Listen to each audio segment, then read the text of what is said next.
Friday night. Your phone lights up. Group chat. Plans forming. Everyone's going out. And something in you sinks. Not because you don't like these people. You do. But the idea of being in that bar, that noise, performing that version of yourself for 3 hours, it costs something. So you stay home. And you feel relief, followed immediately by guilt, followed by the question you've asked yourself 1,000 times, what's wrong with me? Here's what's actually happening, and why preferring to be alone isn't what most people think it is. There's a type of person who functions best in solitude, not because they're broken, not because they hate people, but because their nervous system is calibrated differently. Psychologists who study personality, including Elaine Aron's research on high sensitivity, have found that roughly 15 to 20% of people have what's called a low threshold for stimulation. Your brain processes more deeply, you notice more, you feel more, and socializing, especially in groups, isn't just tiring for you, it's neurologically depleting in a way that people who recharge through socializing genuinely don't understand. So when you prefer being alone, you're not avoiding life, you're protecting your capacity to actually live it. Picture this. You're at a dinner party. It's fine, the people are nice, but you're doing math in your head. How long until I can leave without being rude? How much energy do I have left? And there's this low-grade performance happening the entire time. You're managing your face, your energy, your responses. By the time you get home, you're not just tired, you're hollowed out.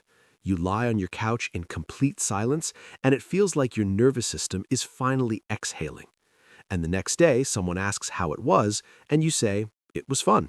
Because that's easier than explaining that socializing, for you, is like running a marathon in a language you don't fully speak. Here's what's actually happening in your brain. Neuropsychologist Marty Olson-Laney wrote about this in The Introvert's Advantage. Introverts have higher baseline cortical arousal. Your brain is already active, already processing, already stimulated.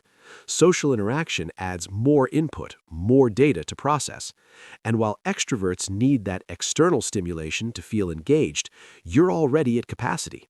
Adding more doesn't energize you, it overloads you. This is why being alone doesn't feel lonely to you.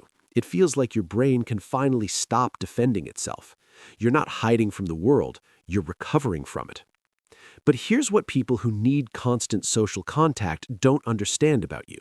Your inner world is rich, deeply rich. You think in layers. You feel in depth. You process experiences long after they've happened. You don't need external noise because there's an entire civilization happening inside your head. Psychologist Anthony Storr wrote that the capacity for solitude is not a deficiency, it's a developmental achievement. The people who did humanity's deepest work required solitude to access the part of themselves that mattered most. You're not missing out on life by being alone. You're engaging with it differently, and honestly, more honestly than most people do. Our culture treats solitude like a disease that needs curing. If you're alone, something must be wrong. But that's a very recent, very extrovert-centered assumption. Solitude used to be considered essential for wisdom, for reflection, for becoming a full person. What changed was that we built a society that economically rewards extroversion and socially punishes withdrawal. Constant availability, networking, open offices. If you're not performing connection, you're suspect. But your need for solitude isn't a failure to adapt. It's a refusal to perform a version of yourself that doesn't fit. And here's what I find genuinely beautiful about people who prefer being alone. When you do connect with someone, you mean it. You're not filling time. You're not performing. The relationships you keep are chosen deliberately, held carefully. You show up when it matters because you're not exhausted from showing up everywhere all the time. You've learned that solitude isn't the opposite of connection. It's the foundation of it. You can't truly be with someone if you've never learned to be with yourself. And you've been doing that work your entire life. So if you've ever felt guilty for canceling plans, for staying home, for choosing your own company, I'm here to tell you there's nothing wrong with you. You're not broken. You're just wired for depth in a world that often mistakes noise for meaning. You're not alone in preferring to be alone, and that's not a contradiction. That's the point. If this resonated, subscribe.